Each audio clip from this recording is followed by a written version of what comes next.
ना खत का मजमून भाप लेते हैं लिफाफा देख के, या ना लिफाफा ना खत, और मजमून पे चल रही है धड़ाधड़ बयान, धड़ाधड़ बयान। नहीं ऐसा नहीं है। नहीं एक सेकंड सुधांशु जी, मॉडल तो ये है ना असम का एनआरसी और सीए। एक मिनट सर, मुझे सर ये बताइए, आपने 2003 के रूल्स पढ़े?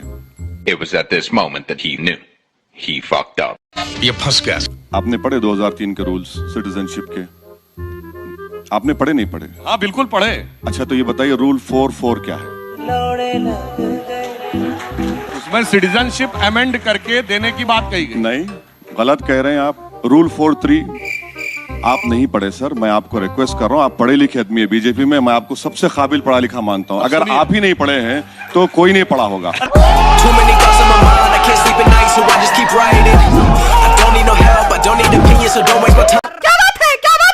पुराने वक्त थे, आज मजलूम हो गए, क्योंकि सेक्युलरिज्म के जाल में ऐसे फंसे कि उलझलूल हो गए।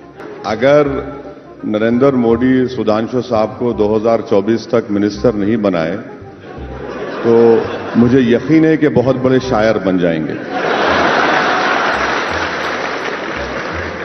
और मुझे यह बात भी यकीन है कि कभी नहीं बनाएंगे इनको, क्योंकि इनका हाथ मैं देख चुका हूं।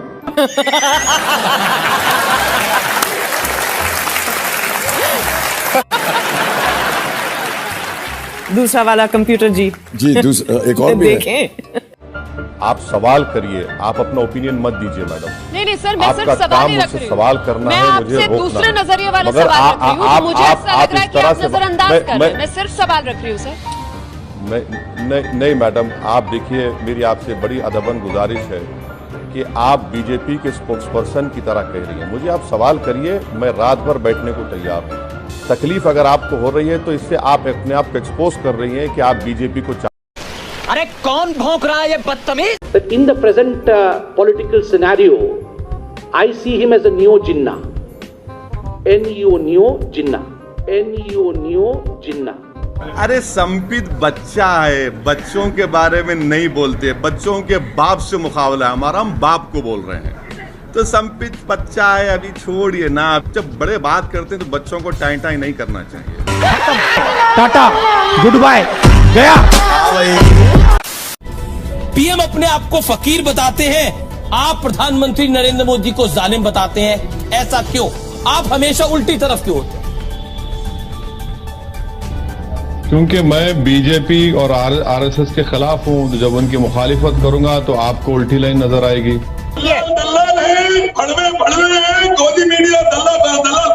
मर्यादा रखिए, थोड़ी मर्यादा रखिए।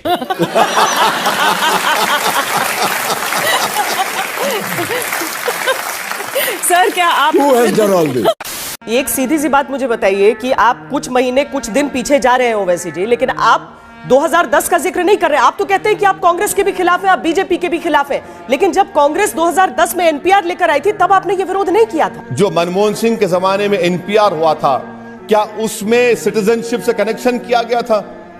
क्या उसमें सिटीजनशिप, आपकी और मेरी सिटीजनशिप को वेरीफाई किया जा रहा था? नहीं, अब के बार किया जा रहा है। क्या उस वक्त ये पूछा गया था कि मैडम श्वेता के वालिद वालदा का नाम और उनकी डेट ऑफ बर्थ और डेट ऑफ प्लेस क्या है? नहीं पूछा गया, अब पूछा जा रहा है। भैया जी आप तो। क्या उस वक्त श्वेता मैडम से पूछा गया था कि आपका मोबाइल नंबर दीजिए, आपका पासपोर्ट दीजिए? क्या वो मैंडेटरी था? अब मैंडेटरी कर दिया गया है। तो यही तो मैं कह रहा हूं, इसमें और उसमें फर्क है। ये फर्क है जो बयान कर रहा हूं। मुझे अपने घर जाना है। मुझे घर जाना है। आपके भाई जो बयान दे जाते हैं, आपसे सफाई मांगी जाती है, और उस समय आप जो बयान देते हैं ना, उसके बाद वो पत्थर की लकीर मान ली जाती है। अब गृह मंत्री ने कहा, प्रधानमंत्री ने कहा, नहीं ऐसा नहीं है। बात किसकी मानी जाएगी? अभी मजा आएगा ना भिड़ो। देखिए मैडम, आप मेरे सवालात का जवाब हजम नहीं कर पा रही हैं, इसीलिए आप चले गए मेरे भाई पर। आप डिबेट मेरे भाई पर कर रहे हैं तो उनको बुला लीजिए, मैं चला जाता हूं। अगर आप डिबेट कर रहे हैं कि अमित शाह ने जो कहा वो सच है या झूठ है, तो मैं तैयार हूं। मेरा तो इतना लाइफ खराब हो गया है, इतना लाइफ खराब हो गया है मेरा। मैं आपको मिनिस्ट्री ऑफ होम अफेयर्स के वेबसाइट से कोट करके बता रहा हूं, और आप दूसरी जगह चले जा रहे हैं। मैडम, कब तक आप लोग गवर्नमेंट को सपोर्ट करते रहेंगे? मत करिए ना। देखा आपने लापरवाही का नतीजा है। कभी सच्चाई को तो मान लीजिए, अगर मैं झूठ कह रहा हूं तो आप आधे घंटे के बाद मुझे बुला लीजिए, मैं तैयार हूं सुनने के लिए। मैं तो मिनिस्ट्री ऑफ होम अफेयर्स के वेबसाइट से कोट करके बता रहा हूं आपको डिफरेंस। ये गान फट कर मैंने नहीं बनाया। ओके, बहुत सारे और हैं। हाँ जी, दिखाएं आपको। हाँ बिल्कुल बिल्कुल। कंप्यूटर जी